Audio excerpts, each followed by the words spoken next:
right, let me go ahead and ask you first. Why did this movement start?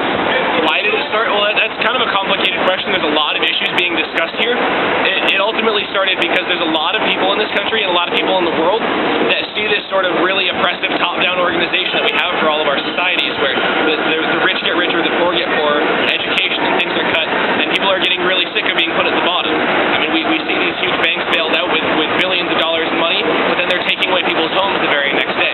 And that's not the sort of society that we want to live in. Most of the people here, almost everybody here, and a lot of people in the world in general that can't be here today, really want to see a new society, a new type of society, a new model that we haven't seen before, that puts people before our systems. We want to see everybody taken care of before we move on to excess. And we definitely don't want to see people not able to vote or influence the society that we live in. So how much do you expect to achieve from this movement, or what do you expect to start? How far do you expect to go, and how long do you expect to stay here to achieve that? I can't speak for myself, or I can only really speak for myself. It's kind of very varied about what people can give and what people want to see out of this movement.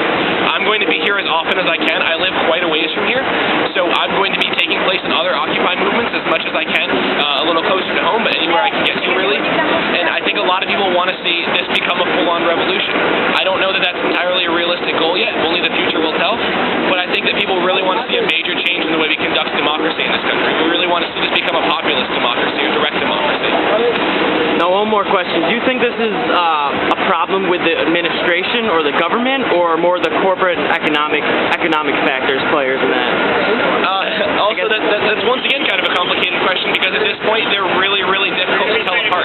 Yeah. Government plans and government policy is directly related and interconnected with what the corporations want, because the corporations are the largest sponsors of the government, the largest sponsors of the police force. In fact, a major bank just donated $4.6 million to the NYPD so that they could continue to control us, because they were running out of money to do so. And that's actually the largest donation to, I believe, New York police, possibly even police or corporations in the country in American history. So this government policy and corporate interest is really the same thing at this point, which is what we're really concerned about. We want to have a society in which everybody has the